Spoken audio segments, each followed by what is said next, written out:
सबकी शरण में जाकर सबके द्वारों को खटखटा कर देख लिया। अब एक बार भगवान की शरण में तो चलो। उत्तरा के गर्भ की भगवान ने रक्षा की। इसके बाद भगवान द्वारिका जाने की तैयारी करने लग गए।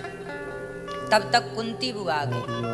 कुंती बुआ ने कहा, नमः पंकज नाभाय। हे कमल नयन श्याम सुंदर, कृष्णाय वासुदेवाय देवकी नंदनाय च नंद गोप कुमाराय गोविंदाय नमो नमः। हे कृष्ण, कुंती बुआ बोली, श्याम सुंदर आज मैं आपसे कुछ चाहती हूँ। क्या बुआ, क्या चाहती हो? कुंती बुआ ने कहा, श्याम सुंदर आपने मेरे बेटे को राजा बना दिया है। अब दुर्योधन महाराज जा चुका है और धर्मराज युधिष्ठिर क्या बन चुके हैं? हस्तिनापुर के राजा। तो कुंती बुआ बोली, मुझे डर लग रहा है। कन्हैया मुस्कुराए, बुआ राजा बनने से तो सब प्रसन्न होते हैं, आप डर रही हो क्यों? तब कुंती बुआ ने कहा, प्रभु डर इस बात का है कि मैं राजा की माँ बन गई हूँ, राजमाता बन गई हूँ। हे प्रभु, जब तक मेरे जीवन में संकट थे ना, तब आप मेरे बहुत करीब थे। जब जब मुझे संकट पे जरूरत पड़ी, मैंने आपको पुकारा, आप दौड़े दौड़े आते थे। अब जब से सुख आया है ना, मुझे डर लगता है कि कहीं इस सुख में मैं आपको भूल ना जाऊं और आप आना जाना छोड़ ना दें। इसलिए हे प्रभु, मुझे इस बात का बहुत डर है कि कहीं ये सुख सुविधाएं मुझे आपसे दूर ना कर दें। दुख में सुमिरन सब करें, सुख में करे न कोई। जो सुख में सुमिरन करें, सो दुख काहे को। हे प्रभु, विपदा सन्तु नः शश्वत् तत्र तत्र जगद्गुरो भवतो दर्शनं यत् स्यात् अपुनर्भव दर्शनम। हे श्याम सुंदर, हम इस बात का डर है कि कहीं हम आपको भूल ना जाएं। दुखों से अगर चोट खाई ना होती तो कन्हैया तेरी याद हमें आई ना होती। भगवान को कौन ज्यादा याद कराता है, सुख या दुख? कौन ज्यादा याद कराता है? दुख भगवान को ज्यादा याद कराता है। इसलिए सुख अच्छा कि दुख अच्छा? भगवान करे आपके जीवन में सुख ही सुख हो, लेकिन भगवान को याद करने के लिए सुख से मन को हटाना पड़ता है। कुंती बुआ ने भगवान से क्या मांग लिया? हमें सुख नहीं चाहिए, हमें दुख चाहिए। अच्छा ये बताओ, कुंती बुआ ने मांग तो लिया दुख। अच्छा ये बताओ, दुख देता कौन है? आप लोगों के जीवन में भी कई बार दुख आ जाता है। ये दुख कौन देता है? उत्तर दो, कौन देता है? दुख कौन देता है? मैया, ओ मेरी माँ, बताओ मेरी माँ, दुख कौन देता है? कौन?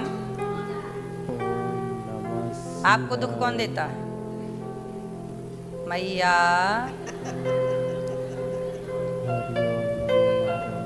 कौन देता? मैया, पीछे वाली मैया, कौन देता है? हाँ, हम सबको दुख कौन देता है? हमारे अपने ही कर्म। और हमें लगता है भगवान ने दुख दिया। भगवान कभी किसी को दुख नहीं देते। राम न मारे काहू को, पापी नहीं आराम, आप ही से मर जाते हैं कर कर खोटे काम। भगवान थोड़ी किसी को दुख देते हैं, कभी भगवान दुख नहीं देते। अच्छा ये बताओ, आप सब भगवान के कौन हो? कौन है? संतान, बच्चे। त्वमेव माता च पिता त्वम। आप सब गाते हो ना, मात पिता तुम, शरण गहूँ मैं किसकी, स्वामी शरण पढ़ो मैं किस, तुम बिन और ना दो, प्रभु बिन और ना दूजा, आस करूं मैं किसकी। ओम जय जगदीश अच्छा एक बात बताओ, आप सब भगवान की माता पिता तुम मेरे, हम सब भगवान के कौन हैं? संतान, बच्चे हैं, बेटा बेटी हैं। तो भगवान हमारे माई बाप हैं, माता और पिता। अच्छा एक बात बताओ, कोई माँ बाप अपने बच्चे को दुख देना चाहेंगे? आप भी तो माँ बाप होंगे बच्चों के, क्या आप अपने बच्चों को दुख देना चाहते हैं? कोई भी कष्ट देना चाहते हैं? जब आप अपने बच्चों को कोई कष्ट देना नहीं चाहते तो भगवान भला आपको कोई कष्ट क्यों देंगे? कष्ट भगवान नहीं देते। तो बताओ कष्ट कौन देता है? हमारे ही अपने कर्म। हम जो गलत काम करते हैं वो गलत कर्मों का फल हमें मिलता रहता। हमें लगता है भगवान ने दिया, हमें लगता है भगवान ने हमारे साथ गलत किया। भगवान क्यों गलत करेंगे? कोई आपकी भगवान से दुश्मनी है क्या? क्यों गलत करेंगे ये बताओ। अच्छा एक बात बताओ, भीष्म पितामह को बाणों की सैया पर लेटना पड़ा। कौन सी सैया? बाणों की। अब बताओ भीष्म पितामह को, आपको एक कांटा लग जाए तो कितना दर्द होता है, लेकिन भीष्म पितामह के पूरे शरीर में जब बाण घुसे हों तो सोचिए आप कितना कष्ट रहा होगा। अब बताइए कि ये सारा कष्ट पितामह को किसने दिया? किसने दिया है? उनके अपने ही कर्मों ने। ये तो बहाना है कि अर्जुन ने बाण मारा। भीष्म पितामह ने पिछले किसी जन्म में एक सांप को, सर्प को कांटों के ढेर में फेंक दिया था। बहुत सारे कांटे थे, कांटे के ढेर में पितामह ने सांप को फेंक दिया। सांप का शरीर कोमल होता है, कांटे चुभ गए उसको और बेचारा वो कांटों के ढेर में तड़प तड़प के सांप मर गया। जब पितामह ने किसी सर्प को कांटों की सैया दी तो इनके लिए भी बाणों की सैया तैयार हो गई। आप जैसा करते हैं वैसा आपको आगे चलकर मिलता है।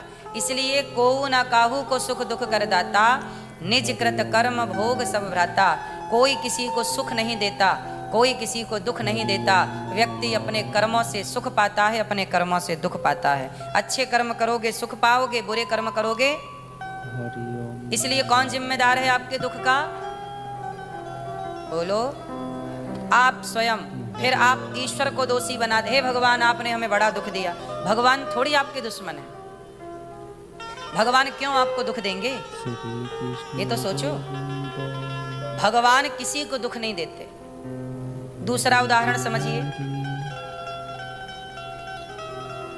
भगवान राम के पिता दशरथ जी, दशरथ जी ने श्रवण कुमार को मार दिया। श्रवण के मृत्यु हो जाने के बाद, श्रवण के वियोग में उनके अंधे माँ बाप तड़प तड़प के मर गए। बेटा श्रवण, बेटा श्रवण, बेटा श्रवण, तड़प तड़प के मर गए। बोलो हाँ कि ना? मैया नींद तो नहीं आ रही है मेरी माँ? श्रवण कुमार को मार दिया दशरथ जी ने, तो श्रवण कुमार के माता पिता तड़प तड़प करके मर गए। श्रवण कुमार के माँ बाप ने मरते समय श्रवण के पिता ने श्राप दे दिया कि दशरथ जी, जैसे हम पुत्र के वियोग में तड़प तड़प के मर रहे हैं, आप भी पुत्र के वियोग में तड़प तड़प के मरेंगे। तो दशरथ जी तो भगवान के पिता हैं, तो भगवान के पिता को तो माफी मिलनी चाहिए ना, पर नहीं। कर्मन की गति न्यारी भैया, कर्मन की गति न्यारी। यहाँ भगवान के पिता को भी आजादी नहीं। यदि आपने भगवान के पिता होकर भी आपने किसी बाप से उसका पुत्र छीना है, तो जैसे श्रवण के अंधे माँ बाप तड़प तड़प के मरे, आपको भी पुत्र के लिए तड़प तड़प के मरना पड़ेगा, हिसाब बराबर। जब भगवान के पिता को भोगना पड़ा कर्मदंड, तो फिर हम कौन हैं? हमें क्यों नहीं भोगना पड़ेगा मेरी माँ? इसलिए कहता हूँ, हर बुरे काम करने से बचिएगा। कोई ना देख रहा हो, पर ना देखते हुए समय भी परमात्मा देख रहा होता है। आपको लगता है कि हमें किसने देखा? ठीक है, किसी ने नहीं देखा। जमाने की आंखों में धूल झोंक सकती हैं, जमाने को अंधा आप समझ सकते हैं, बना सकते हैं, पर परमात्मा तो लाख आंख से देख रहा है। तुझे देखने वाला सच की खेती कर ले चतुर नर, समय गुजरता जाता मेरे मालिक की दुकान में सब लोगों का खाता। वहाँ तो बड़े बड़े कानून प्रभु के, बड़ी बड़ी मर्यादा, किसी को कौड़ी कम नहीं देता, किसी को दमड़ी ज़्यादा, समझदार तो चुप रह जाता, मूर्ख शोर मचाता, मेरे मालिक की दुकान में सब लोगों का खाता। वहाँ सबका रिकॉर्ड है, इसलिए हमें कोई भी दुख नहीं देता। को ना काहू को सुख दुख कर दाता, निज कृत कर्म भोग सब भ्राता। तो बात समझ में आई? हमें दुख कौन देता है? बोलो। हमारे दुख का जिम्मेदार कौन है? हम स्वयं। हमारे सुख का जिम्मेदार कौन है? आपने अच्छे कर्म किए तो आपके घर में 4-4 नौकर नौकरानियां काम कर रही हैं, आपको कुछ नहीं करना पड़ता, आप सुखी हैं, आप आराम से हैं। यहाँ होते हैं नौकर वोकर? यहाँ नहीं होते नौकर, अच्छा है, इसलिए आप स्वस्थ हैं। यहाँ कोई ज्यादा मोटा नहीं है। जहाँ नौकर नौकरानियां ज्यादा है वहां देखो गुब्बारे की तरह फूल जाते हैं। ज्यादा सुविधाएं, ज्यादा सुख व्यक्ति को बीमार कर देता है ना? तो आप सुखी हैं, मतलब आपने पुण्य किया। आपके पास खाने को रोटी है, पहनने को कपड़ा है और रहने को मकान है। रोटी कपड़ा मकान। बहुत लोग ऐसे हैं जिनके पास न रहने को मकान है, ना खाने को भरपेट रोटी है और ना पहनने को ठीक ठीक कपड़े हैं। ऐसे भी लोग समाज में रहते हैं। क्यों? कोई अमीर क्यों, कोई गरीब क्यों? हर व्यक्ति अमीर गरीब, सुख दुख, हानि लाभ, ये किससे मिलता है? कर्मों से। अच्छे कर्म करोगे तो अच्छी पत्नी मिलेगी, बुरे कर्म करोगे तो बुरी पत्नी मिलेगी। आपकी पत्नी बुरी है, इसका मतलब है कि आपके कर्म ही पत्नी बनकर के आपको मिल गए। पति आपका बुरा है तो कर्म ही पति बनकर के मिल गया। भाई पति पत्नी कोई कहां से आता है? पत्नी कर्मों का ही फल होती है। जैसे बेटा, बेटा क्या है? बाढ़ है पूत पिता के कर्मा। माँ बाप का पुण्य ही पुत्र है और माँ बाप का पाप ही पुत्र है। तुम्हारे पाप पुण्य ही पुत्र के रूप में प्रकट होते हैं। यदि तुमने अच्छे कर्म किए, पुण्य किया, तो तुम्हारा बेटा श्रवण कुमार बन के तुम्हारे पांव दबाएगा, आरती उतारेगा। और तुमने पाप किए तो वही बेटा तुम्हें डंडे से मारेगा। तुम जमाने को तो छोड़ भी सकते हो, बेटे को छोड़ के कहाँ जाओगे? परमात्मा कहते ना उसकी लाठी में आवाज नहीं होती। जब ईश्वर मारता है ना तो आवाज नहीं आती, क्योंकि पुत्र ही कर्मों का फल है। इस संसार में आपको जो मिला, पत्नी पति, माता पिता, बेटी बेटा, ये सब कर्मों का ही फल है। आपकी पत्नी बहुत अच्छी है, इसका मतलब है कि आपने अच्छे कर्म किए थे तो अच्छी पत्नी जो आपका ख्याल रखती है। वरना मार्केट में तो चाइना मॉडल पत्नियां भी हैं, नहीं है? कब बिगड़ जाए भरोसा नहीं।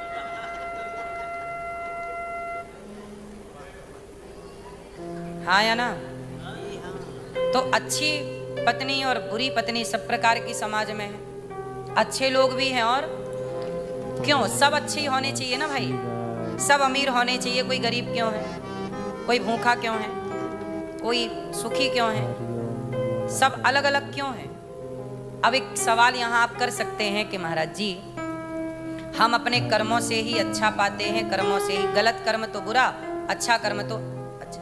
जब हम कर्मों का ही फल भोगते हैं तो फिर भगवान की भक्ति करने का मतलब क्या हुआ? फिर भक्ति क्यों करें जब हमें कर्म दंड ही भोगने हैं, अच्छे का अच्छा और बुरे का बुरा? तो फिर भक्ति क्यों करें? मंदिर क्यों जाएं? पूजा क्यों करें? ईश्वर की आराधना क्यों होती है? तो अब आपको इस बात का उत्तर देता हूं कि जब हम भक्ति करते हैं तो उस भक्ति से होता क्या है? भाई हमारे कर्मों से ही हमें सब कुछ मिल रहा है, सब ना मिल रहा, तो भक्ति क्यों करते हैं? आओ इसका उत्तर जानते हैं। इसका उत्तर ये है कि एक गुरु के 2 चेले थे। एक चेला, एक शिष्य जो था वो मंदिर जाके पूजा करता, सत्संग करता, कथा सुनता, कीर्तन करता, अच्छे काम करता, सेवा करता। एक शिष्य जो था मंदिर में अच्छी सेवा में लगा रहता, काम करता। सबकी सेवा करता। लेकिन जो दूसरा चेला था वो वैश्याओं के घर जाने लग गया, नाचने वाली के घर जाने लग गया, गलत संगति में पड़ गया, गलत काम करने लग गया, चोरी करने लगा, बेईमानी करने लगा, गलत काम।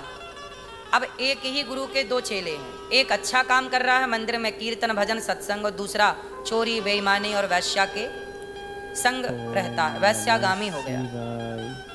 एक दिन क्या हुआ, दोनों के साथ घटना घट गई। जो मंदिर से पूजा करके लौटा चेला, सत्संग करके लौटा, तो उसके पांव में लोहे की कील घुस गई। क्या घुस गई? लोहे की कील पांव में, लोहे की कील घुस गई। वो चिल्लाया, लंगड़ाता हुआ आया कि तभी जो दूसरा वैश्या के घर जाने वाला चेला था, उसे रास्ते में सोने से भरी पोटरी मिल गई, थोड़ा सा सोना, गोल्ड उसे मिल गया। एक चेला है उसे गोल्ड मिल गया रास्ते में, और एक चेला है उसे लोहे की कील मिल गई। अच्छा, लोहे की कील जिसके पांव में घुसी वो भक्त था, मंदिर में रहता, पूजा करता, कीर्तन करता। तो जो कीर्तन करता उसे क्या मिली? लोहे की कील, दर्द। और जो वैश्या का संग करता उसे रास्ते में क्या मिला? सोना। दोनों आए गुरुजी के पास। चेला ने कहा, गुरुजी ईश्वर का न्याय तो बड़ा गलत है, ईश्वर ने तो गलत न्याय किया। तो गुरुजी ने कहा, कैसे गलत? बोले देखो, मैं सत्संग करने वाला तो मुझे लोहे की कील घुसा दी, और ये गलत काम करता है, इसे चकाचक सोना दे दिया। कैसा न्याय है भगवान का? तब गुरुजी ने कहा, बेटा ईश्वर का न्याय तो सही है, पर तुम समझने में गलती कर रहे हो। तुम केवल वर्तमान को देख रहे हो, जबकि विधाता तुम्हारे भूत को और भविष्य को जानता, बीते हुए काल को और आने वाले समय को जानता। उस हिसाब से ईश्वर का निर्णय है। तो गुरुजी, क्या है ईश्वर का निर्णय? मैं समझ नहीं पाया। तब गुरुजी ने कहा कि बेटा बात ऐसी है कि आज के दिन इसे राजा बनना था। जो वैश्या के घर जाने वाला चेला है, आज के दिन इसे राजा बनना था। क्या बनना था इसे? इसके इतने पुण्य थे कि राजा बनना था, पर इसने वैश्या का संग करके, गलत काम करके सारे पुण्यों को समाप्त कर दिया, और इसे अब कुछ सोना मिला उसी से। आज के दिन इसे सोने से खजाने मिलने वाले थे, खजाने। राजा बनता तो सारे खजाने इसके, पर इतना सारा सुख वैभव मिलना था, पर जरा सा मिला, थोड़ा सा मिला।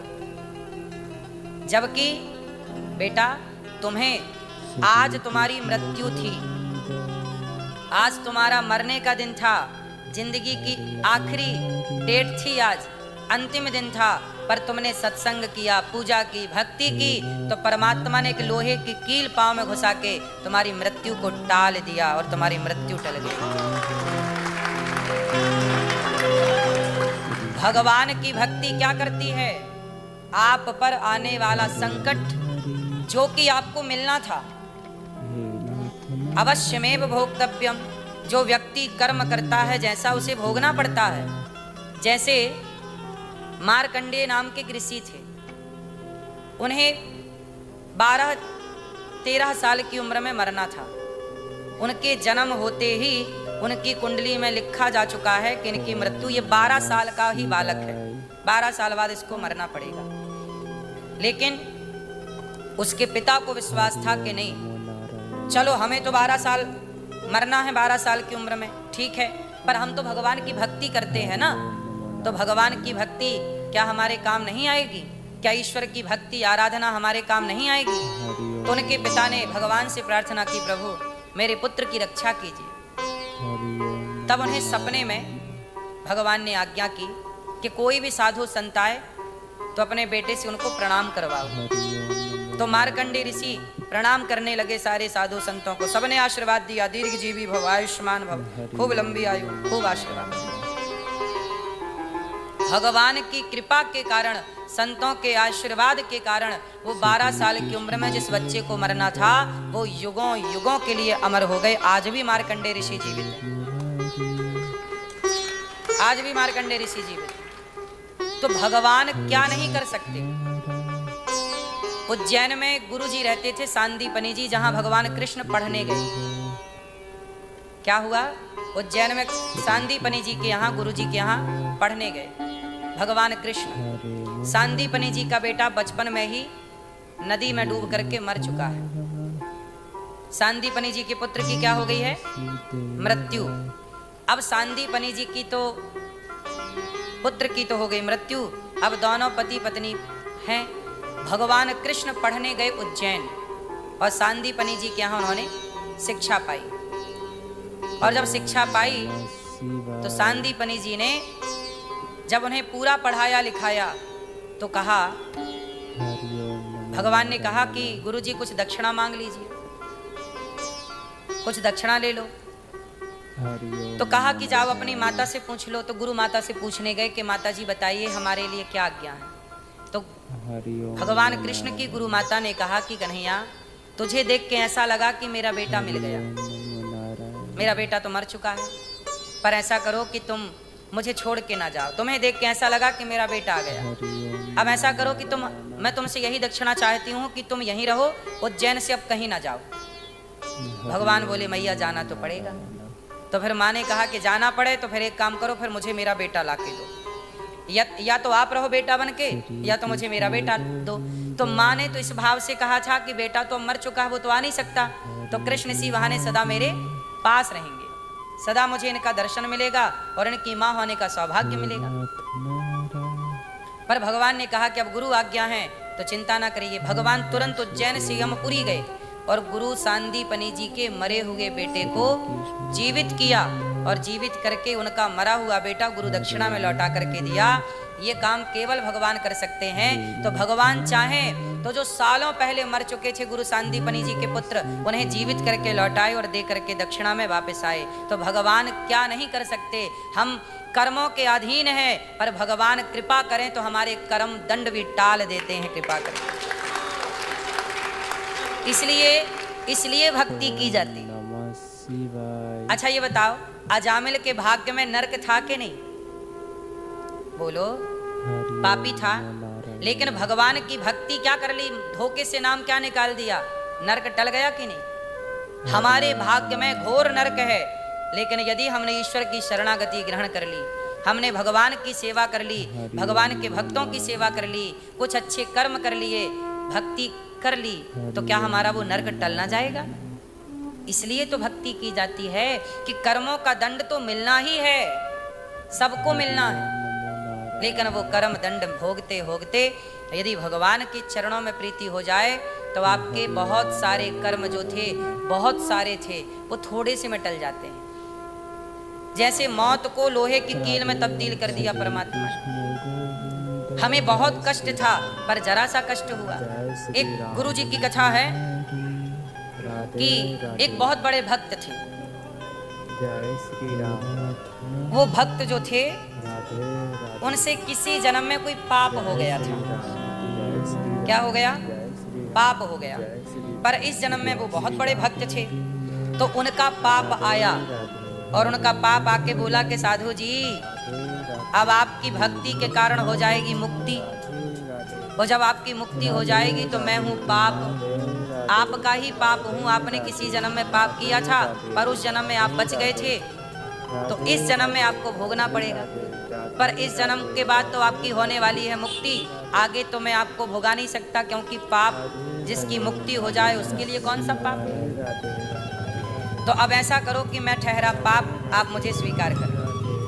तो साधु जी ने कहा कि भैया ये बताओ पाप कि मुझे कितना भोगना है। तब कहा कि आप 12 साल का पाप भोगना पड़ेगा आपको। 12 साल के लिए मैं आपके ऊपर 12 साल के लिए आऊंगा और 12 साल आपको कोढ़ का रोग होगा। क्या होगा? कोढ़ का मतलब चमड़ी गल गल के गिरने लगती है और माबाद बन जाती है, पूरे शरीर से बदबू आती है। इतना बड़ा पाप है आपका, तो आपको 12 साल का कष्ट भोगना पड़ेगा। तो संत जी ने कहा 12 साल यदि मैं पाप भोगता रहा तो भगवान की पूजा कब करूंगा, सेवा कब करूंगा? एक काम करो, थोड़ा कम करो। तो ठीक है आपके लिए 6 साल करता हूं। साधु जी बोले 6 साल भगवान की पूजा छूट जाएगी, और कम करो। तो 6 के आधे 3 साल। बोले 3 नहीं, तो अच्छा एक काम करो 3 महीने। बोले 3 महीने बहुत ज्यादा है। तो बोले एक काम करो 3 दिन। बोले 3 दिन सेवा छूट जाएगी भगवान की, बहुत ज्यादा है 3, और कम करो। जय श्री राम। तो बोले एक काम करो फिर 3 घंटे। जय श्री राम। तो बोले ठीक है, मैं पूजा कर लूँ भगवान की, सवेरे का नियम कर लूँ, फिर 3 घंटे के लिए तुम आ जाना। जय श्री राम। सोचिए भगवान की भक्ति का परिणाम देख रहे हैं क्या होता है, कि जहाँ सालों का दुख था, उस सालों का दुख 3 घंटे में टल गया। इसलिए लोग भगवान की भक्ति करते हैं, इसलिए भक्ति करना चाहिए। हे प्रभु, मैं आपको कभी भूलूं नहीं। कुंती बुआ के जीवन में कितना संकट था, कितना कष्ट था, लेकिन वो सारा कष्ट टल गया कि नहीं।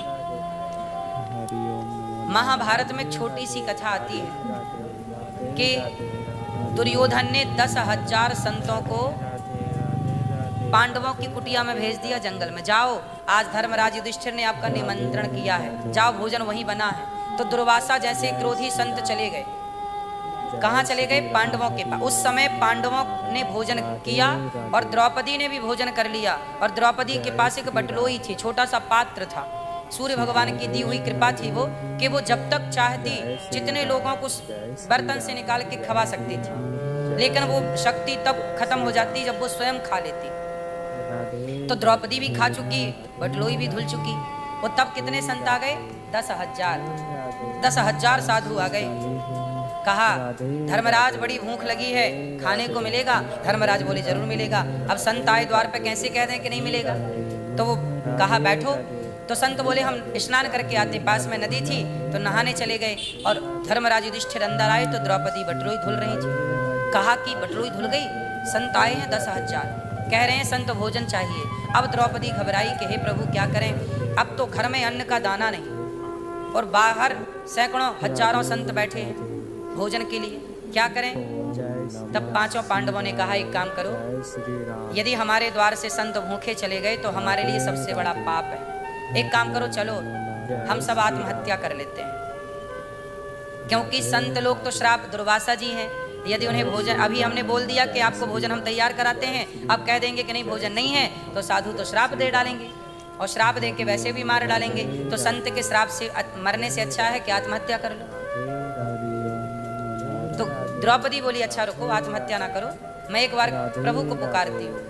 तब द्रौपदी ने उस घोर जंगल से दीनानाथ को पुकारा, हे श्याम सुंदर, जैसे आपने तब मेरी लाज बचाई भरी सभा में, आज भी मेरी लाज जाने वाली है। मेरे द्वार पर संत आए हैं और या तो भूखे चले जाएंगे या तो श्राप देके हमारे सुहाग को उजाड़ देंगे, या फिर हमारे सुहाग आत्महत्या कर लेंगे तो मैं विधवा हो जाऊंगी। चारों ओर से अब मेरे ऊपर संकट, हे श्याम सुंदर हमारी रक्षा कीजिए। तब अनायास अकस्मात वहाँ कृष्ण प्रकट हो गए और प्रकट होकर के कहा, द्रौपदी बड़ी भूख लगी है, कुछ खाने को दो। द्रौपदी बोली झंझट यही तो है कि खाने को कुछ है नहीं और साधु बाहर बैठे हैं, नहाने गए हैं, वो तो आ रहे होंगे बस। भगवान बोले तो हमारे लिए तो कुछ लाओ। बोले आपके लिए भी कुछ नहीं है, बटलोई साफ हो चुकी है। साफ बटलोई कहाँ लाओ? तो बटलोई ली भगवान ने, उसमें कहीं से एक साग का पत्ता भगवान ने प्रकट कर दिया। अब वो तो धुल ही चुकी थी, पर एक साग का पत्ता था। कहा बटलोई मैं देख द्रौपदी ये पत्ता है, बस मुझे इतना ही चाहिए। और वो पत्ता उठा करके भगवान ने अपने मुंह पे रखा। एक पत्ता खाते ही जगत के पालनहार ने डकार मारी और पेट भर गया। तो जीव जंतु चींटी से लेकर हाथी तक सृष्टि के प्रत्येक जीव का पेट भर दिया भगवान ने। और जब सबका पेट भर दिया तो जो संत लोग स्नान कर रहे थे उनको नहाते नहाते डकार आने लगे। उन्हें लगा भैया ये पेट कैसे भर गया, उनको लगा कि पेट भर गया, यदि अब भोजन नहीं करेंगे तो भीम मारेगा, किलो बना के फेंकवा दिया भोजन इतना सारा। तो एक काम करो, किनारे किनारे निकल चलो। तो वो सारे साधु नदी के किनारे किनारे भाग गए, लौट के नहीं आए। तो भगवान ने द्रौपदी की रक्षा की। तो कहने का तात्पर्य ये है कि यदि भगवान आपके साथ हैं तो फिर आपको डरने की बात, हाँ इसलिए कहा सांवरा जब सांवरा जब मेरे साथ है, बोलो डरने की क्या बात है। इसके रहते कोई कुछ कहे, बोलो किसकी ये औकात है।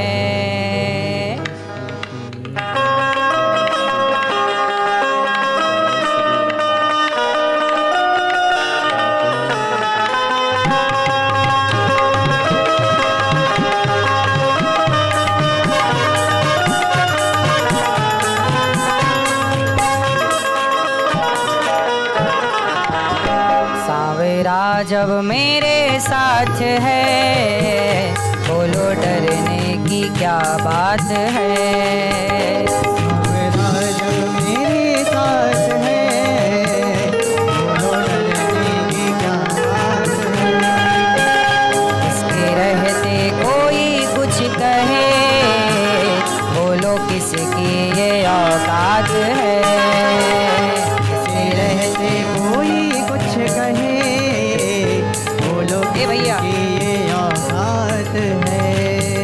सांवरा जब मेरे साथ है, बोलो डरने की क्या बात है। सांवरा जब मेरे साथ है, बोलो डरने की क्या बात है।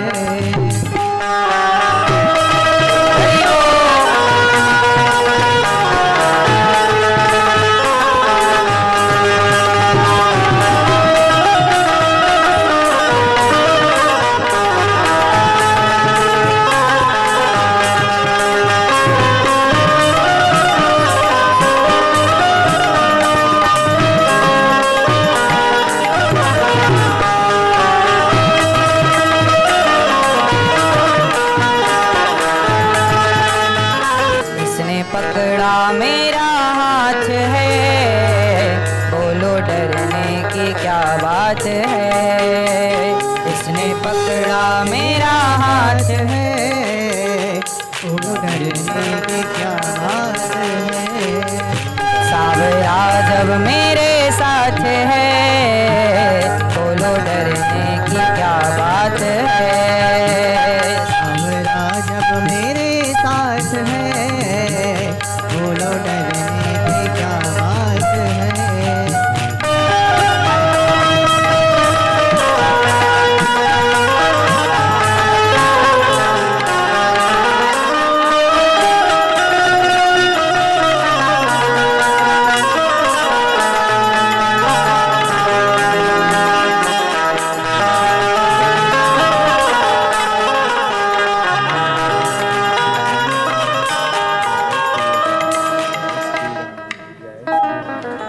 सिस्टम चलाना पहले तैयार कर लो, सीख लो, है ना।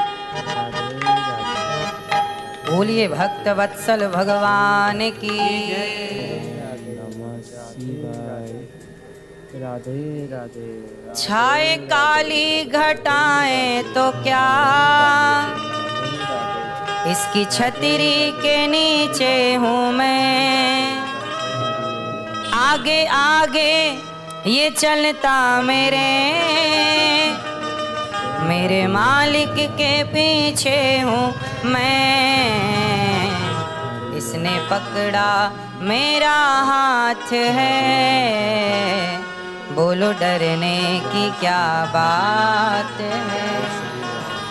सांवरा जब मेरे साथ है, बोलो डरने की क्या बात।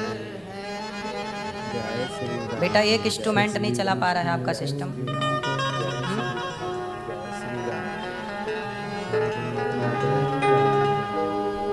थोड़ा हैवी कर लो।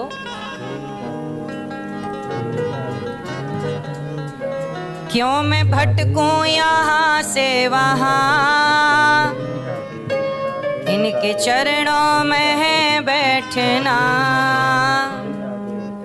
क्यों मैं भटकूं यहाँ से वहाँ, इनके चरणों में है बैठना, झूठे स्वार्थ के रिश्ते सभी,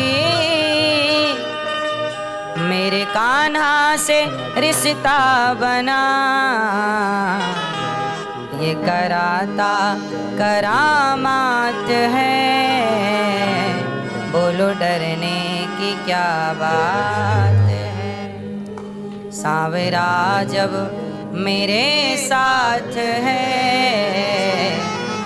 बोलो डरने की क्या।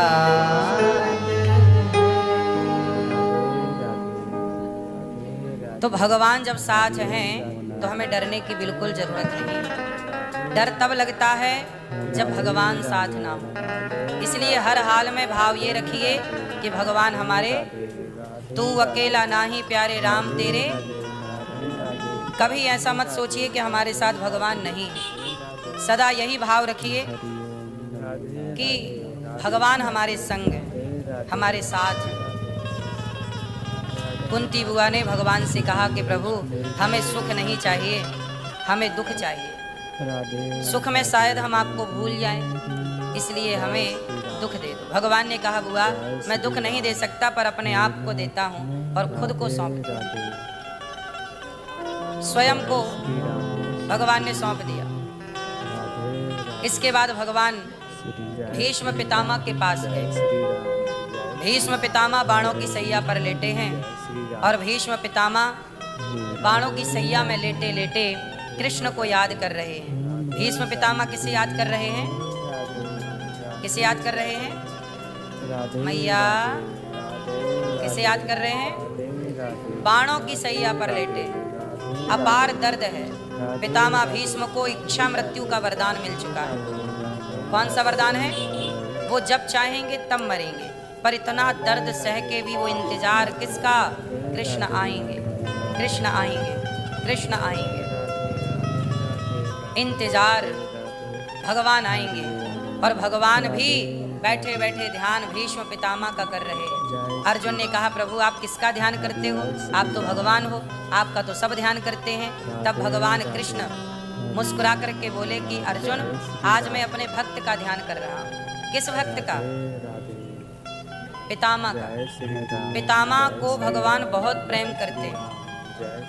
आज भीष्म पितामह का ध्यान भगवान कर रहे हैं। भगवान पितामह के पास गए। पितामह बाणों की सैया पर लेटे हैं। कृष्ण को देखते ही प्रसन्न हो गए। कन्हैया मुझे पूरा विश्वास था कि आप जरूर आएंगे। जब मेरी प्रतिज्ञा रखने के लिए आपने अपनी प्रतिज्ञा तोड़ दी तब मुझे विश्वास हुआ कि कोई साथ दे ना दे, कृष्ण जरूर साथ देंगे। भीष्म पितामह अर्जुन, भगवान ने प्रतिज्ञा ली महाभारत में कि मैं, भगवान ने प्रतिज्ञा ली कि मैं अस्त्र शस्त्र नहीं उठाऊंगा। और अब भीष्म ने प्रतिज्ञा ली कि मैं आपको अस्त्र शस्त्र उठवा के ही रहूंगा।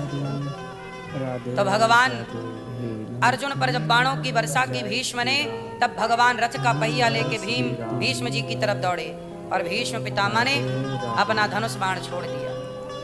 जय श्री राम। भगवान आज सामने खड़े हैं। प्रभु मुझे विश्वास था आप आएंगे। जय श्री राम। देखो सबसे उत्तम मृत्यु क्या है?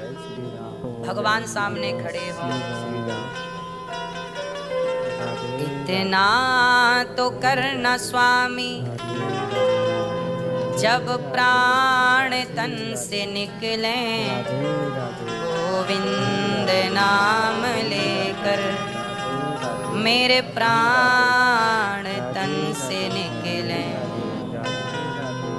उस वक्त जल्दी आना, नहीं श्याम भूल जाना, मुरली मधुर बजाना, जब प्राण तन से निकले।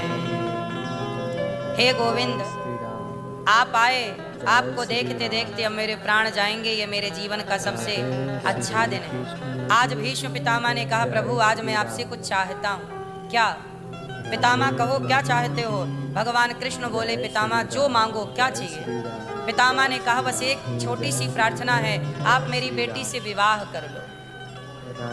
भगवान बोले कि पितामह आपकी बेटी कब हो गई? आप तो ब्रह्मचारी हो। आपका विवाह कब हो गया? राधे तब भीष्म पितामह ने कहा, हे प्रभु, इतिमति रूप कल्पिता वितृष्णा भगवती सात्वत पुंगवे विभूमि। हे प्रभु, ये जो मेरी मति है, इतिमति रूप कल्पिता वितृष्णा, ये जो मेरी बुद्धि है, ये मेरी बुद्धि मेरी पुत्री की तरह। आप मेरी बेटी से विवाह कर लो, अर्थात मेरी बुद्धि से विवाह कर लो, अर्थात मेरी बुद्धि को स्वीकार करो। मैया, ओ मेरी माँ, ओ लाल मैया, वहाँ कहाँ देख रही हो? यहाँ देखो मेरी माँ, यहाँ ध्यान दो कथा में। सुनो, ये बताओ, आपकी बेटी है? जय श्री राम। हाँ या ना? जय श्री राम। 5 बेटी हैं? जय श्री राम। 2। जय श्री राम।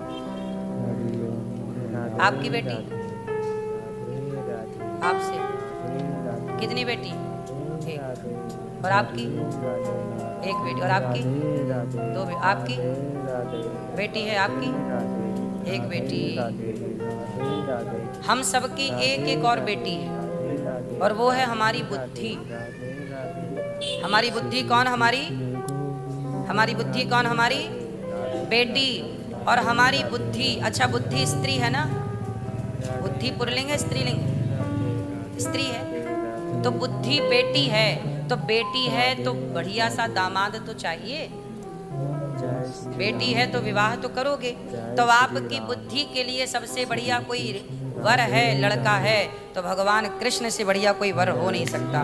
तो आप अपनी बुद्धि को भगवान को सौंप दीजिए, ताकि हमारी बुद्धि रूपी बेटी सदा भगवान के चरणों में लगी रहे, और पल भर के लिए वो भगवान से हटे ना। पल भर के लिए भगवान से वो हटे, हर पल वो भगवान का स्मरण करे, हर पल वो भगवान को याद करे, एक पल के लिए भी भगवान से दूर ना जाए। पितामह ने अपनी पुत्री अर्थात अपनी बुद्धि को भगवान के चरणों में समर्पित किया। इतिमति रूप कल्पिता वितृष्णा भगवती सात्वत पुंगवे विभूमि स्वसुखमुपगते क्वचित् विहर्तुं प्रकृतिमुपेयुषि यद्भव प्रवाहः। भगवान ने स्वीकार कर लिया पितामह की बुद्धि को, और भगवान श्री कृष्ण ने पितामह पर बड़ी कृपा की। भगवान का दर्शन करते करते पितामह ने, सूर्य उत्तरायण हुए, मकर संक्रांति का दिन था, और भीष्म पितामह ने प्राण त्याग दिया। भीष्म पितामह को इच्छा मृत्यु का वरदान किसने दिया था? उनके पिता शांतनु, गंगा पुत्र हैं ये। इन्होंने अपने पिता के लिए कभी विवाह नहीं किया, इन्होंने अपने पिता के लिए बहुत बड़ा त्याग किया। इसलिए पिता ने प्रसन्न होकर कहा, पुत्र मैं तुझे इच्छा मृत्यु का वरदान देता हूँ। इच्छा मृत्यु का वरदान ये है, जब तू चाहेगा तब तेरी मृत्यु। इनके पिता ने ये वरदान दिया था भीष्म पितामह। पितामह ने क्यों दिया? इनके पिता ने क्यों दिया? इसकी भी एक कथा है, और वो कथा इस तरह से है कि आपने सुना होगा कि शांतनु जी का विवाह हुआ था गंगा जी से। कैसे हुआ? गंगा मैया, तो गंगा जी से विवाह हुआ, पर गंगा जी ने एक शर्त में विवाह किया कि मैं आपसे एक शर्त रखती हूँ कि मेरे जो बच्चे होंगे, मैं उन बच्चों के साथ जो करूँ आप मना नहीं करेंगे। ठीक है, नहीं मना करेंगे। तो गंगा के पहले पुत्र हुए, तो गंगा मैया ने उन्हें पानी में डुबा दिया, मतलब गंगा जी ने गंगा में डुबा दिया। शांतनु ने कुछ नहीं कहा। दूसरा बच्चा हुआ, गंगा मैया ने दूसरे को डुबा दिया। तीसरा बच्चा हुआ, तीसरे को डुबा दिया। चौथा बच्चा हुआ, चौथे को डुबा दिया।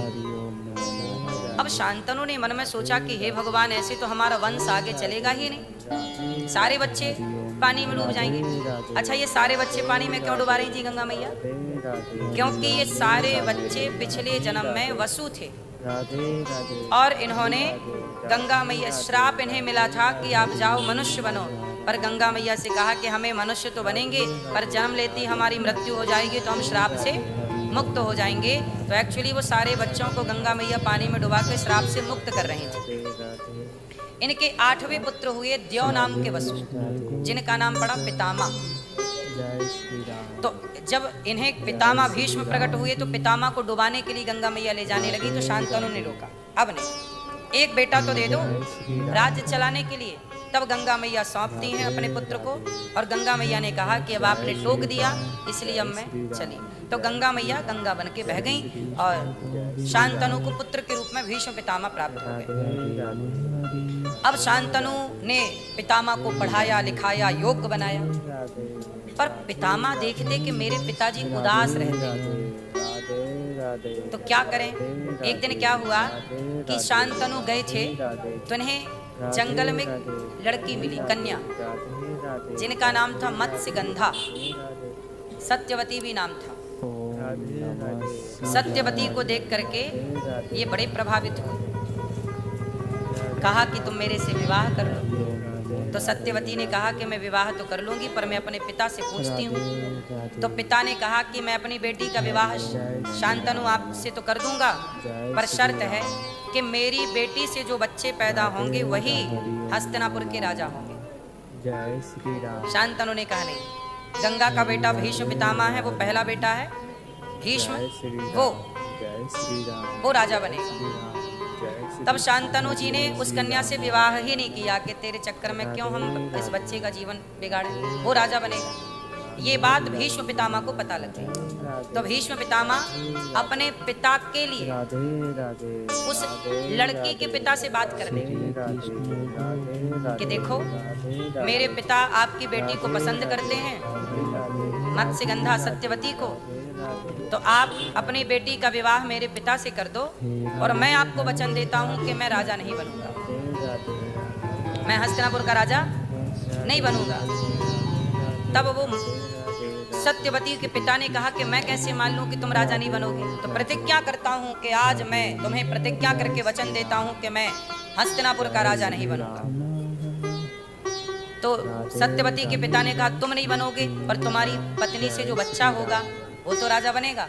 तो कहा कि जाओ, मैं तुम्हें वचन देता हूं कि मैं विवाह ही नहीं करूंगा, अखंड ब्रह्मचर्य का पालन करूंगा, और आपकी बेटी से जो संतान उत्पन्न होगी वही हस्तिनापुर का राजा बनेगा, और उसी की रक्षा में भीष्म पितामह सदा खड़ा रहेगा, उस सिंहासन की रक्षा करेगा। ये भीष्म प्रतिज्ञा।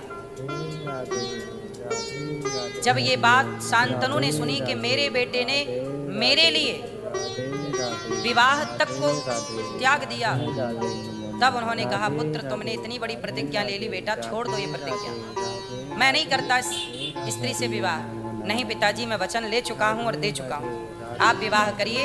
तब शांतनु जी का विवाह सत्यवती से हुआ, और उस सत्यवती से फिर चल के आगे वंश बढ़ा। चित्रांगद और विचित्र वीर उनके पुत्र हुए। चित्रांगद और विचित्र वीर फिर जल्दी से उनकी मृत्यु हो गई। तो फिर उनकी जो पत्नी थी अंबिका और अंबालिका, उसके द्वारा भगवान वेद व्यास जी के द्वारा उसकी अंबिका और अंबालिका नाम की पत्नी से पुत्र हुए। एक पुत्र हुए धृतराष्ट्र, और एक पुत्र हुए पांडु, और एक दासी से पुत्र हुए जो विदुर कहलाए। तब फिर राजा बने पांडु। पांडु राजा बने, पर पांडु की दो विवाह हुए। पांडु की माद्री और कुंती नाम की स्त्री से दो विवाह हुए। पर पांडु ने भी एक गलती कर दी। पांडु ने भी एक जंगल में एक हिरन और हिरनी, ये दोनों जंगल में विषय भोग का सुख ले रहे थे। हिरन और हिरनी एक्चुअली ये दोनों साधु थे, एक महर्षि संत थे। संत की पत्नी ने कहा कि हमें आपके संग रमण करना है। तो कहा कि ये तो भगवान के भजन का टाइम है, अभी नहीं। पर पत्नी ने जिद की तो कहा ठीक है। तो दोनों बन गए मृग और मृगी, क्योंकि देखो शरीर को बदलना वो विद्या थी उनके पास, जो चाहे बन जाए, तपस्या का बल। तो मृग और मृगी बन के दोनों वो रमण कर रहे थे। तो उनमें से मृगी को मार दिया पांडु ने। मृग को या मृगी को, दो में से किसी एक को पांडु ने जब मारा, तो जब पांडु ने मारा तो श्राप दे दिया। मृग को बाण लगा। मृग संत थे। संत ने उस मृग ने कहा कि राजन, हम दोनों पति पत्नी यहाँ रमण कर रहे थे, और तुमने इस अवस्था में हमें मारा जब हम अपनी पत्नी के साथ सांसारिक सुख ले रहे थे। जाओ, हम तुम्हें श्राप देते हैं कि जब तुम अपनी पत्नी के साथ रमण करोगे तो तुम्हारी मृत्यु हो जाएगी। उस समय पांडु के कोई बच्चा हुआ नहीं था। उस समय तक पांडु के कोई बच्चा नहीं हुआ। तब कुंती माता को दुर्वासा जी पहले वरदान दे चुके हैं, मंत्र दे चुके हैं कि जब तुम इस मंत्र को आवाहन करोगी तो देवता आकर तुम्हें पुत्र देंगे।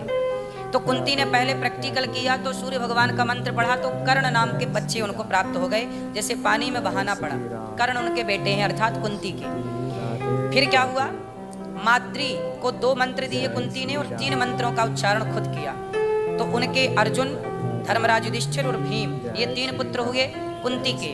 और माद्री के 2 बेटे हुए नकुल और सहदेव, ये 5 बच्चे हुए। अब पांडु से तो कोई बच्चा हुआ नहीं क्योंकि श्राप लग चुका, अब वो पत्नी का स्पर्श कर नहीं सकता। एक दिन क्या हुआ कि माद्री कपड़े बदल रही थी अपने, तभी पांडु के अंदर काम का वेग आया और इन्होंने काम भाव से अपनी पत्नी माद्री का स्पर्श कर लिया, तो पांडु की हो गई मृत्यु। पांडु की मृत्यु हो जाने पर पांडु की पत्नी माद्री पति के साथ सती हो गई, जल गई। कुंती भी बोली मैं भी चलती हूँ, पर बोली कि ये 5 बच्चे कौन संभालेगा। तो 3 खुद के और 2 माद्री के 5 बच्चों को खूब प्यार किया और खूब अच्छे से कुंती बुआ ने जिम्मेदारी संभाली। और पांडु राजा थे, जब पांडु मर गए तो पांडु के जगह पर धृतराष्ट्र को राजा बनाया गया, क्योंकि धृतराष्ट्र अंधे थे और अंधे को राजा बनाया नहीं जा सकता था, पर मजबूरी थी कि अब कोई है नहीं तो धृतराष्ट्र को राजा बनाया जाए। लेकिन धृतराष्ट्र को पता लग गया कि कुंती के बड़ा बेटा हो चुका है, पांडु का बड़ा बेटा है जिसका नाम है धर्मराज युधिष्ठिर। तो नीति के अनुसार अब हस्तिनापुर का राजा कौन बनेगा, धर्मराज युधिष्ठिर। तो धर्मराज युधिष्ठिर जब राजा बनेगा, अच्छा उसके बाद क्या हुआ कि धृतराष्ट्र के भी संतान नहीं हो रही थी, इनकी पत्नी के पेट से एक मांस का टुकड़ा हुआ था, है ना। गांधारी के पेट से क्या हुआ था, मांस का टुकड़ा। तब इस टुकड़े के 100 भाग किए और 100 भाग करके 100 घड़े बनाए, जो कि आज डॉक्टर इस विधा को अपनाते हैं। एक आर्टिफिशियल गर्भाशय तैयार करते हैं डॉक्टर लोग और उसमें बच्चे को रखते हैं, और ये एक्सपेरिमेंट वगैरह चल रहा है, कहीं कहीं सफल है, कहीं कहीं असफल है, तो सफलता मिल भी रही है। ये एक्सपेरिमेंट पहले हो चुका कि 100 घड़े तैयार किए वेद व्यास जी ने, और वो मांस के 100 टुकड़े काट के उस घड़े पे रखा और 100 घड़े तैयार हुए। समय आने पर उनमें से 100 बच्चे पैदा हुए। सबसे पहला जो बच्चा हुआ वही दुर्योधन कहलाया, दूसरा बच्चा दुशासन कहलाया। ऐसे 100 बच्चे हुए और 100 बच्चों के पिता बन गए धृतराष्ट्र। लेकिन वो 100 बच्चे पांडवों से छोटे थे, धर्मराज युधिष्ठिर से छोटे थे, तो अब वो राजा बनने के अधिकारी नहीं। तो ईमानदारी से तो वो राजा बन नहीं सकते थे, ना तो धृतराष्ट्र राजा रह सकते थे ईमानदारी से, ना नियम के अनुसार उनके बेटे राजा बन सकते। तो उन्होंने क्या किया कि पांडवों को ही रास्ते से हटाने का षड्यंत्र रचा कि पांडव मर जाएंगे तो हमारे बेटा सदा के लिए राजा हो जाएंगे। तो धृतराष्ट्र ने क्या किया, भीम ने क्या किया, दुर्योधन ने क्या किया कि लाक्षागृह तैयार कराया। कौन सा ग्रह तैयार कराया, लाक्षागृह मतलब लाख। माताएं गांव में चूड़ियां पहनती थी ना, वो लाख की होती थी। लाख समझते हैं, लाख। अब आजकल तो कांच की चूड़ियां मिलती हैं, पहले लाख की चूड़ियां होती थी जो आग में ऐसे करने से पिघल जाती थी, प्लास्टिक की तरह। वो प्लास्टिक नहीं था, वो नेचुरल लाख बोलते हैं उसे। तो उस लाख का ने घर बनाया, उस घर में पांडवों को बुलाया निमंत्रण देके दुर्योधन ने, और पांडवों को बंद करके वहां आग लगा दी कि ये 5 पांडव जिंदा जल जाएं। पर कहते हैं ना कि भगवान जब रक्षक हो तो कोई मार कैसे सकता है। तो उस लाक्षागृह से भी पांडवों की रक्षा हुई और लाक्षागृह से निकल गए। और वर्षों बाद पांडवों का पता लगा। ये लोग तो पांडवों का पिंडदान भी कर चुके थे कि भैया मर गए, बहुत खुशी थी। ऊपर से तो धृतराष्ट्र थोड़ा रोए, पर भीतर बड़े खुश थे, चलो भैया रास्ता क्लियर है। तो ये धृतराष्ट्र वो हैं जो पांडवों को मारने का कोई भी षड्यंत्र छोड़ा नहीं। आखिरी षड्यंत्र यही रचा जुए का। जुआ में बुलाया और जुए में पत्नी दाव पे लगाओ, और 5 पांडवों को भेज दिया वनवास, 1 वर्ष का अज्ञातवास। ये सब षड्यंत्र था। लेकिन कहते हैं ना कि जब भगवान रक्षा करें तो कोई बाल भी बांका नहीं कर सकता। ये ईश्वर की कृपा है। हर क्षण पांडवों ने ईश्वर की कृपा को महसूस किया। तो ये भीष्म पितामह जो हैं, ये इच्छा मृत्यु का वरदान पाए। क्यों? क्योंकि पिता ने इन्हें वरदान दिया। कहते हैं कि पिता जब आशीर्वाद देता है तो वो आशीर्वाद पुत्र पर फलीभूत होता है। कहते ना, माँ बाप का आशीर्वाद कोई आशीर्वाद दे ना दे, पर माँ बाप का आशीर्वाद पुत्र पर, संतों का आशीर्वाद, गुरुजनों का आशीर्वाद फलीभूत जरूर होता है। इसलिए पैसे कमाओ साहब, थोड़ा दुआएं कमाया करो। पैसों की संख्या कमाओ, दुआएं दुआएं कमाओ, माँ का आशीर्वाद जरूर पूरा होता है ना। इसलिए तो कहते हैं माँ की सेवा किया करो। हाँ, माँ की सेवा किया करो, आशीर्वाद लिया करो। तू कितनी अच्छी है, तू कितनी भोली है, प्यारी प्यारी है ओ माँ, ओ माँ, ओ माँ, प्यारी माँ। तू कितनी अच्छी है, तू कितनी भोली है, प्यारी प्यारी है ओ माँ, ओ माँ, ओ माँ, प्यारी माँ। ये जो दुनिया है ये वन है कांटों का, तो फुलवारी है ओ माँ,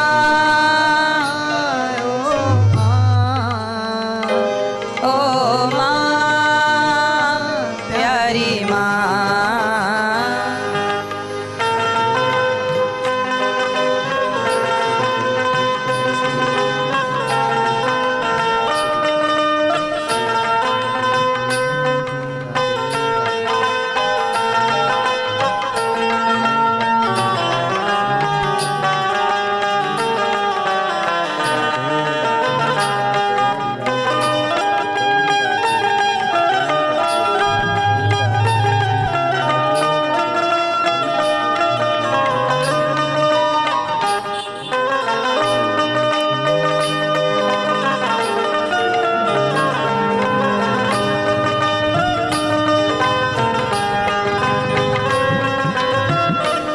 दुखन लागी है माँ तेरी अखियाँ, दुखन लागी है माँ तेरी अखियाँ। मेरे लिए जागी है तू, मेरे लिए जागी है तू, सारी सारी रतियाँ मेरी निंदिया पे, अपनी निंदिया भी तूने वारी है ओ माँ,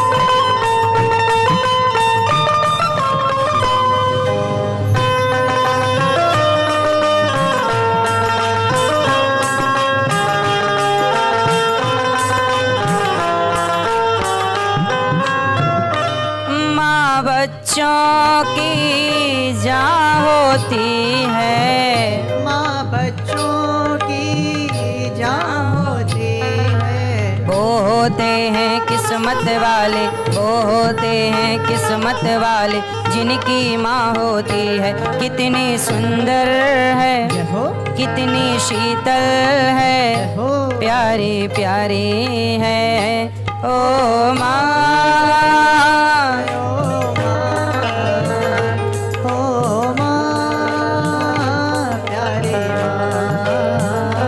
इसलिए कहते हैं कि समय मिला करे तो माँ की सेवा जरूर किया करो। हो लेके पूजा की थाली, जोत मन की जगाली, तेरी आरती उतारूं भोली माँ। तू जो दे दे सहारा, सुख जीवन का सारा, तेरे चरणों पे वारूं भोली माँ ओ माँ, ओ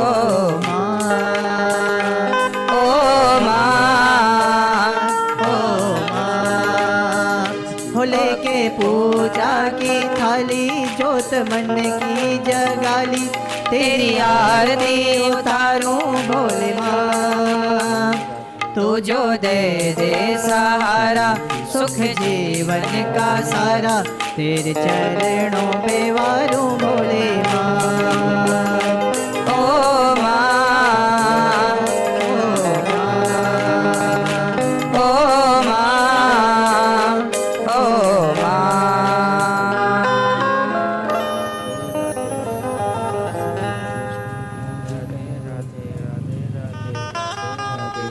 मुझे इस दुनिया में लाया, मुझे बोलना चलना सिखाया। ओ मात पिता तुम्हें वंदन, मैंने किस्मत से तुम्हें पाया। पूजा है तुझको, पूजेंगे हरदम, माँ के ही अर्पण है ये मेरा जीवन। मेरी माँ एक मंदिर है और ममता पूजा है, एक वो ही भगवन है और कोई ना दूजा है। ये मेरी कहानी है, प्यारी जिंदगानी है। आज हूँ मैं जो कुछ भी, मेहरबानी तेरी है। माँ इस धरती का सबसे प्यारा शब्द है, सबसे प्यारी ममता है, सबसे प्यारा अनुभव है। इसलिए कोशिश करिएगा कि जिस माँ ने हमें जन्म दिया, पाल पोस कर बड़ा किया, दूध पिलाया, ऐसी माँ को कभी आप रुलाएंगे ना, सताएंगे ना। तेरी उंगली पकड़ के चला, ममता के आंचल में पला। माँ ओ मेरी माँ, मैं तेरा लाडला, मैं तेरा लाड। बन के तेरा साया मैं तुझको थाम लूं, उठ के पहले प्रभु से मैं तेरा नाम लूं।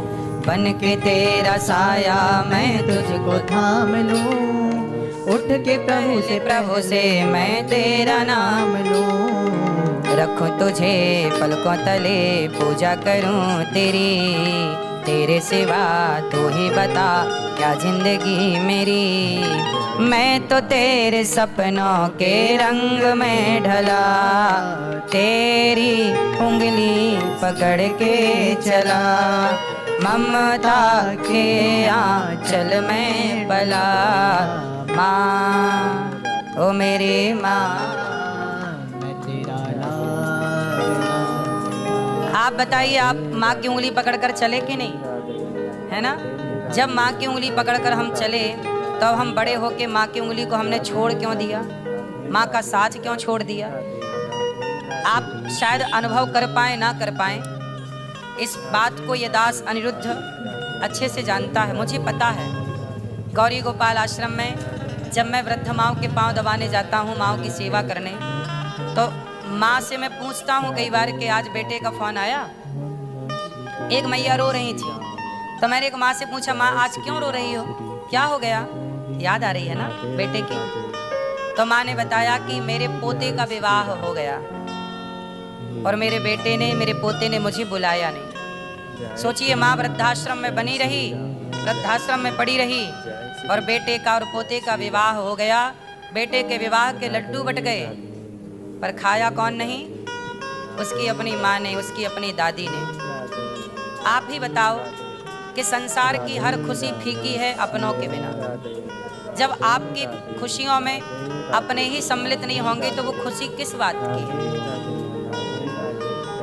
वो माँ के मैंने आंसू तो पहुँच दिए, माँ की व्यवस्थाएं गौरी गोपाल में तो हो गई, ये दास सेवा तो करता है माँ की, परंतु उन माँ को याद तो आती ही है ना अपनों की।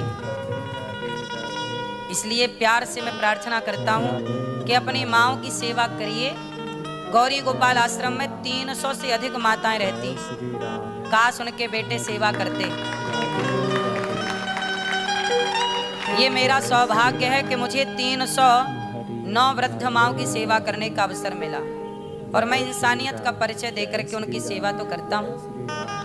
उन माओं के मैं पांव दबाता हूँ, उन माओं को अपने हाथ से भोजन भी कराता हूँ जो नहीं खा सकती अपने हाथ से, या खा भी सकती हैं तो कभी माँ ने हमें भोजन कराया था ना अपने हाथ से, तो अब बेटे का फर्ज है कि वो भी माँ को अपने हाथ से खिलाए। सेवा इस धरती में सबसे बड़ी दौलत क्या है?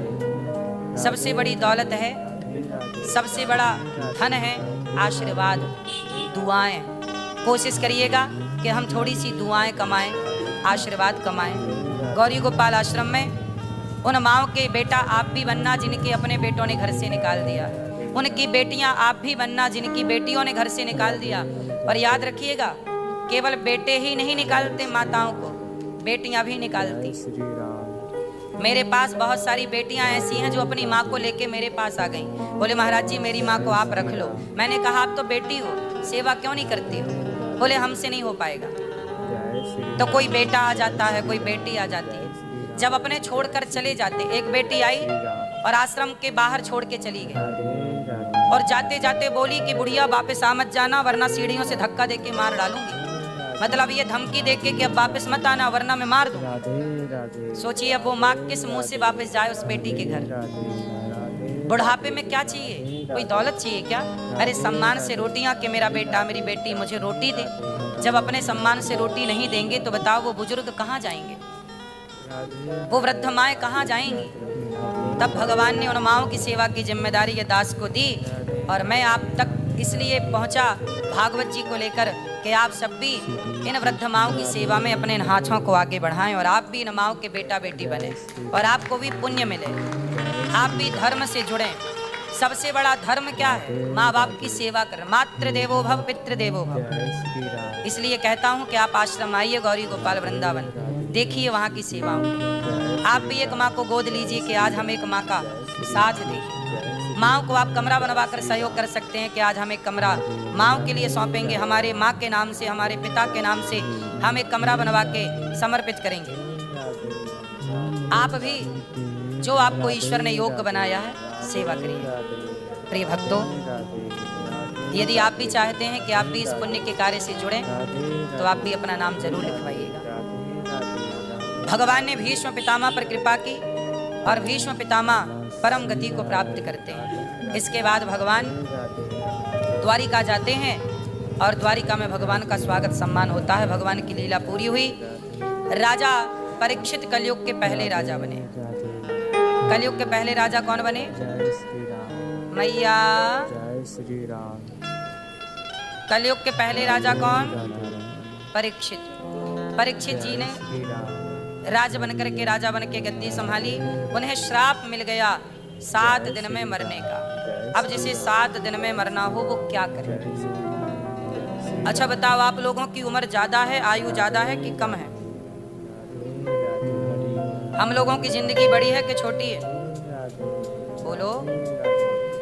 गई बहुत थोड़ी रही नारायण अवचेत, काल चिरैया चुग रही निस दिन आयु खेत। बहुत गई थोड़ी रही, बहुत चली गई साहब, जरा सी बची है। अब थोड़ी सी बची जिंदगी में क्या करें? भगवान को स्मरण करें, याद करें। राजा परीक्षित जी ने कहा सुखदेव जी से कि प्रभु मैं क्या करूं?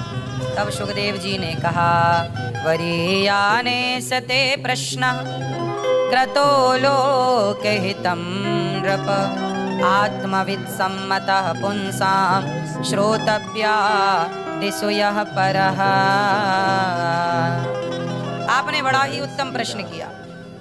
जिसे जल्दी मरना हो वो क्या करे? बोले निद्रया ह्रियते नक्तम् व्यवायेन च वावयः दिवाचार्थे हया राजन् कुटुम्ब भरणेन वा। क्या करें? कम सोइए। हम सबको जल्दी मरना है, क्या करें? श्रोतव्यः कीर्तितव्यश्च स्मर्तव्यश्चेच्छिता भयम्। अधिक से अधिक श्रोतव्य, ज्यादा से ज्यादा कथा सुनिए, कीर्तन करिए, स्मरण करिए। भगवान की कथाएं सुनिए, भगवान का दर्शन करिए, भगवान का स्मरण करिए। अच्छा, भगवान का स्मरण कैसे करते हैं? आप करते हो कि नहीं भगवान का स्मरण? कैसे करते हो भगवान का स्मरण? भगवान का स्मरण करना, काम करते रहो, नाम जपते रहो, मन से गोविंद गोपाल गाते चलो। काम करते रहिए। अच्छा ये बताओ, जब आप काम करते हैं तो आप अपने बच्चों को याद रखते हैं कि भूल जाते हैं? बोलो। जब काम करते समय बच्चों को याद रखा जा सकता है तो काम करते समय भगवान को क्यों नहीं याद रखा जा सकता? इसी का नाम है स्मरण। काम करते रहिए और प्रभु को याद रखिए। हे नाथ, मैं आपको कभी भूलूं नहीं। जितासनो जित श्वासो जित संगो जितेंद्रिया। धीरे धीरे मन को संसार से हटाओ और मन को भगवान में लगाओ। पैसा कमाना चाहिए। अच्छा बताओ, कितना पैसा कमाना चाहिए जिंदगी में? मैया, कितना पैसा कमाना चाहिए? 2 करोड़?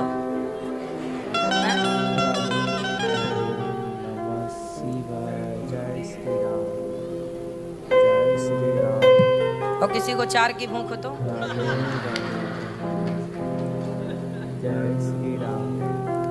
भाई मैं खुद 4 रोटी खाता हूँ, 2 में पेट ही नहीं भरता।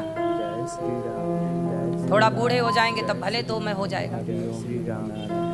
कितना पैसा कमाए? हम कहते हैं और हमारे शास्त्र भी कहते हैं खूब पैसा कमाओ। कितना पैसा कमाना चाहिए? बहुत पैसा कमाना चाहिए, परंतु ध्यान किन बातों का रखना चाहिए? पैसे कमाओ पर पैसे में आसक्ति ना रखो। देखो, पैसे सबके पास होना चाहिए। आप जैसे अच्छे लोगों के पास पैसा होना ही चाहिए, क्योंकि अच्छे लोगों के पास पैसा होता है तो वो पैसे से अच्छे काम करते हैं, और बुरे आदमी के पास पैसा आता है तो पैसे से वो गलत काम करता है। इसलिए आप जैसे धर्मात्मा लोगों के पास खूब पैसा होना चाहिए, ताकि आप खूब धर्म के काम करो, खूब पुण्य के काम। भाई आपके पास पैसा होगा तो आप अच्छे काम करो। अब गौरी गोपाल आश्रम में अखंड लंगर चलता है, भंडारा, अखंड भोजन चलता है 24 घंटे। 30,000 लोग पर डे भोजन करते हैं, 30 से 40,000। तो ये सारी सेवाओं के लिए पैसा तो चाहिए। यदि पैसा सही व्यक्ति के पास आता है तो वो पैसे का क्या करता है? सदुपयोग करता है। और पैसा गलत व्यक्ति के पास आए तो पैसे का मिसयूज करता है। इसलिए भगवान करें आप अच्छे लोगों के पास खूब पैसा होना चाहिए, परंतु पैसा हो पर पैसे में तनिक भी आसक्ति ना हो। होना और आसक्ति होना ये दोनों बातें अलग अलग हैं। कमल का फूल कहाँ रहता है? पानी में रहता है, कीचड़ में रहता है। पर क्या वो पानी की बूंद में डूबा रहता है? पानी में, वो पानी में है, कीचड़ में है, पर है अलग।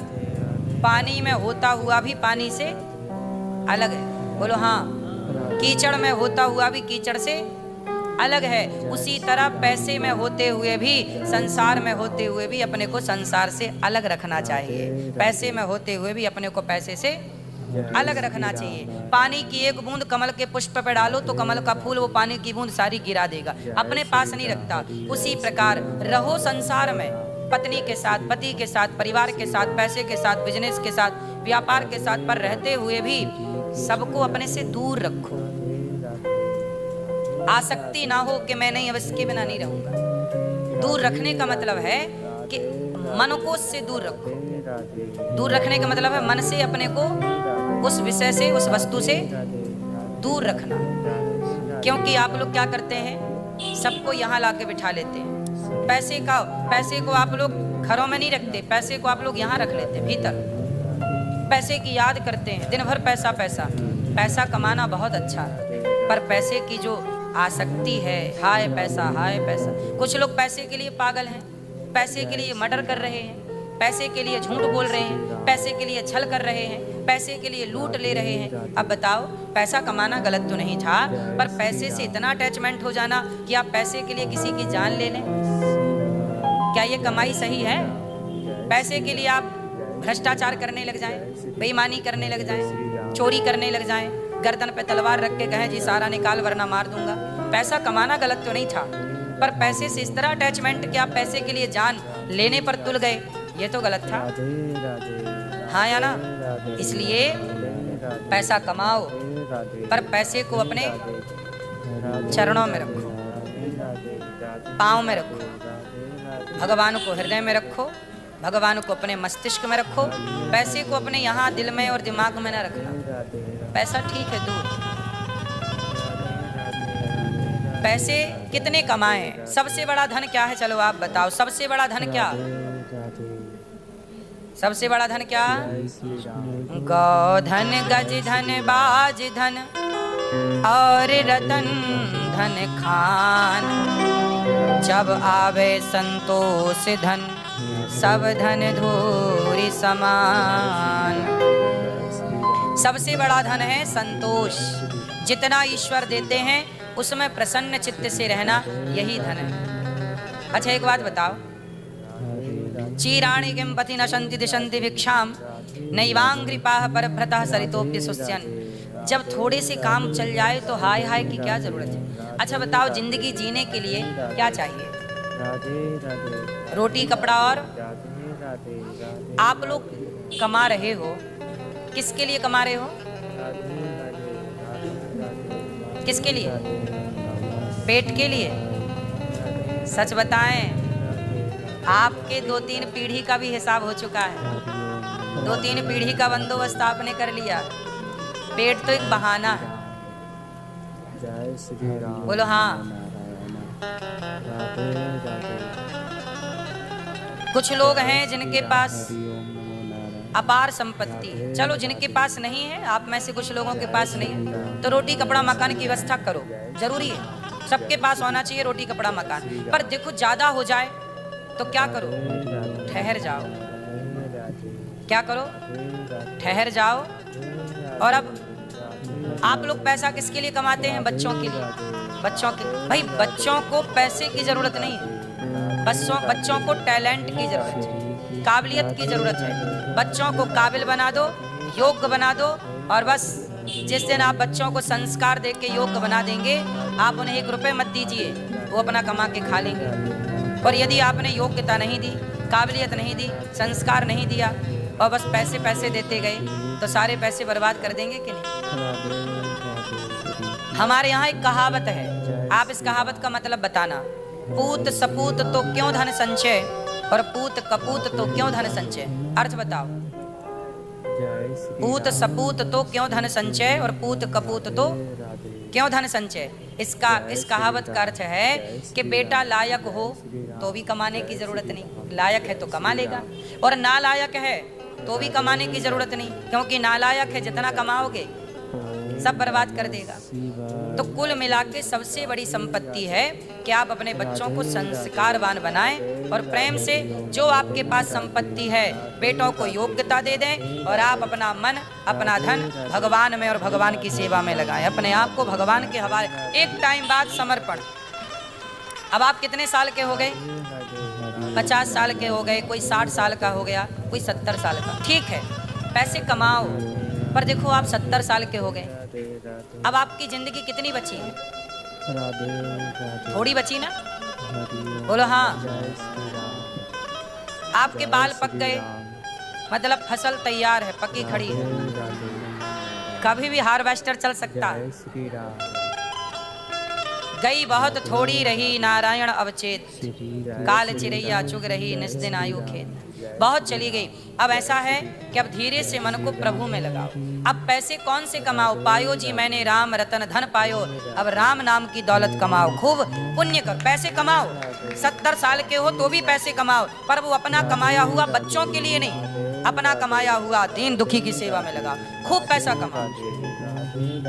अब आप 70 साल के हैं फिर भी कमा कमा के बच्चों को दे रहे हैं। क्यों? तुम्हारे बच्चे निकम्मे हैं क्या? काम नहीं करते? और निकम्मे हैं तो आज 70 साल के हो, 80 साल के हो तो भी कमा के दे रहे हो। तुम्हारे मरने के बाद वो क्या करेंगे? तुम्हारे भरोसे बैठे रहेंगे। इसलिए आप पैसे तो कमाओ, पर बच्चों को सेल्फ बना के सेल्फ डिपेंड बना दो, आत्मनिर्भर बना दो और अपना पैसा कमाओ और जितना पैसा कमाओ उस पैसे से किसी को भोजन कराओ, किसी को सहारा दो, किसी बच्चे को पढ़ाओ आप कि भाई एक बच्चे को मैं पढ़ाऊंगा, ये गरीब बच्चा है, इस बच्चे को पढ़ा लिखा के मैं तैयार करूंगा। क्यों? ये जिम्मेदारी हम सबकी नहीं है। गौरी गोपाल गुरुकुल में 150 बच्चे पढ़ते हैं। ये दास अनिरुद्ध आप लोगों से भिक्षा मांग मांग के जो आप लोग थोड़ा थोड़ा सहयोग करते हैं ना, उसके बल पर गौरी गोपाल गुरुकुल में 150 बच्चे पढ़ते हैं। वो 150 बच्चे कौन है? गरीब परिवार के बच्चे, किसी की माँ नहीं है, किसी का बाप नहीं है, किसी के माँ बाप दोनों नहीं है, कोई बहुत गरीब है। अब इन बच्चों को हम पढ़ा रहे हैं, हमें अच्छा लगता है, हमें अच्छा लगता है सेवा करना कि चलो हम किसी के काम आ जाएं। मरने के बाद तो हमारी बॉडी काम आ नहीं सकती। देखो ऐसा है कि जब जब जब बकरा मरता है ना तो बकरे का चमड़ा काम आ जाता है ढोलक तबला बनने के। ऊंट मरता है तो ऊंट का चमड़ा काम आ जाता है जूता बेल्ट बैग बनने के। बोलो हाँ। शेर का चमड़ा भी काम आता है। अधिकांश जंगली जानवरों का चमड़ा कहीं ना कहीं काम पे आ जाता है। एक दिन मैंने बैठे बैठे सोचा कि भैया हम मरेंगे तो हमारे चमड़े का तो जूता भी नहीं बनेगा, तो हमारा चमड़ा तो मरने के बाद काम आना नहीं है, इसलिए जीते जी इस चमड़े से काम लिया जाए, सेवा की जाए, मानव जाति की इसी जीते जी काम किया जाए। ये हमारी उंगलियां मरने के बाद काम नहीं आएंगी, इसलिए हम जीते जी माओ के पांव दबाते हैं इन हाथों से, क्योंकि ये सब जीते जी काम आएगा। मरने के बाद तो सिवाय जलने के कोई काम का रहा नहीं। आपका चमड़ा किसी काम का हो तो बताओ है? फिर तो हम सबकी एक सी ही हालत है, ना मेरा चमड़ा किसी काम पे आना मरने के बाद, ना तो आपका आना आ सकता है। तो हम सबका चमड़ा जीते जी काम पे आ सकता, हमारी बुद्धि काम पे आ सकती। इसलिए अपनी बुद्धि को पैसे कमाते हुए सेवा में लगाओ, सेवा में। क्यों? बात सही है कि गलत है? इसलिए पैसे कमाओ। बच्चों के लिए तो बहुत कर लिया, थोड़ा अपने लिए कर लो। जो आप किसी गौरी गोपाल आश्रम में जो बच्चे पढ़ते हैं, गौरी गोपाल आश्रम में गरीब कन्याओं का विवाह होता है। अभी जब विवाह का सीजन आएगा तो लगभग बहुत सारी बेटियों का विवाह होना है, तो आप भी उन कन्याओं के विवाह, आप भी अच्छे काम से जुड़ें। मैंने तो अपने जीवन में सारे अच्छे काम करने के लिए प्रयास किया, जितने अच्छे काम हो सकते हैं इस धरती पे कर लूं, क्योंकि अच्छे काम करके मरूंगा तो परमात्मा को मुंह दिखाने के योग्य रहूंगा। प्रभु कहेंगे कि भेजा था, क्या करके आया? मैं बता सकता हूँ कि प्रभु मैंने किसी का गला नहीं दबाया, मैंने चरण दबाए हैं माओ के। मैंने किसी की थाली से रोटियां नहीं छीनी, किसी की थाली तक रोटियां पहुंचाई हैं। मैंने किसी के आंसू नहीं दिए आंखों में, मैंने आंसू बहते हुए आंसुओं को पहुंचा है। तो मैं तो अपना परिचय दूंगा। आप भी पैसे कमाइएगा समाज के लिए, अच्छे काम के लिए, बच्चों को योग्यता दीजिएगा। सत्याम क्षितौ किम कसिपो प्रयासैर्बाहु स्वसिद्धे युपवर्हणे के।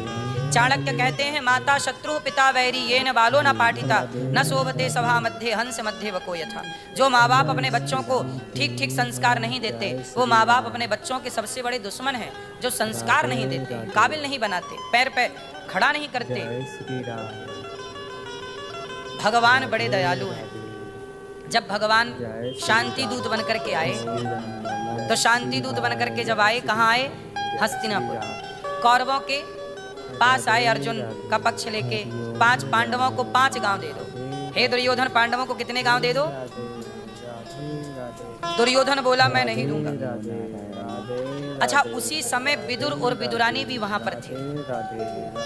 जब भगवान श्री कृष्ण हस्तिनापुर आए ना, तो बड़ी भीड़ थी।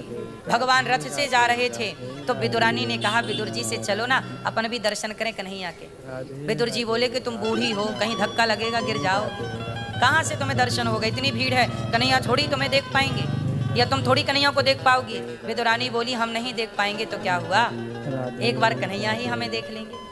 विदुरानी बेचारी चली, विदुर विदुरानी दोनों गए, और विदुरानी बहुत दूर खड़ी थी। भगवान का रथ निकला तो सबने प्रणाम किया, तो विदुरानी ने भी प्रणाम किया, और भगवान की आंखों से आंखें मिली, और भगवान ने इशारों में कहा काकी जी वापसी में आपके घर आएंगे हम। अब तो विदुरानी नाचने लग गई। विदुर जी बोले क्या हुआ? बोले कहा कि वापसी में आऊंगा। विदुर जी बोले इतनी भीड़ में उन्होंने किसको क्या कहा तुम्हें थोड़ी समझ में आता? वो अपने घर क्यों आएंगे? अपने पास तो उनकी सेवा व्यवस्था के लिए कोई व्यवस्था ही नहीं, ना घर है ना कोई उनके लिए कोई खाद्य पदार्थ। अपन जंगल में साग पत्ता खा के गुजारा करते हैं। विदुरानी का मन नहीं माना, बोले नहीं, कहा है कि आऊंगा। और दुर्योधन ने जब भगवान को 56 भोग परोसे तो भगवान ने क्या किया, दुर्योधन के सारे 56 भोगों को छोड़ दिया।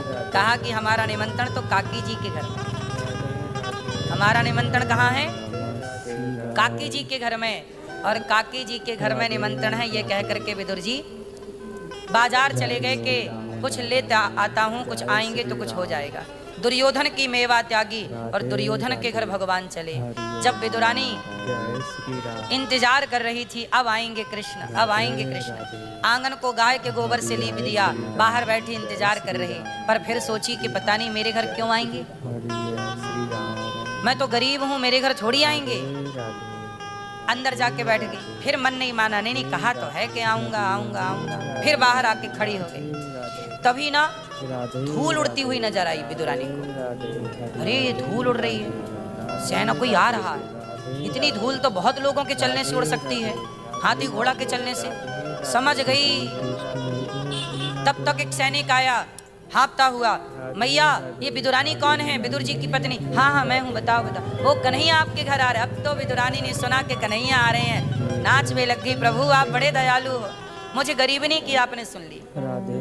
और जब भगवान आए तो द्वार पर खड़ी इंतजार, टुकुर टुकुर भगवान को देख रही है। भगवान रथ से उतर रहे हैं, चल रहे हैं। भगवान के घुंघराले से बाल हैं, सुंदर सी मुकुट लगी है, सुंदर सी आंखें हैं। प्रभु का दर्शन करके विदुरानी तो पलकें झपकाने को तैयार नहीं, टुकुर टुकुर देखती जा रही है, टुकुर टुकुर देखती जा रही है। कन्हैया आके सामने खड़े हो गए। काकी जी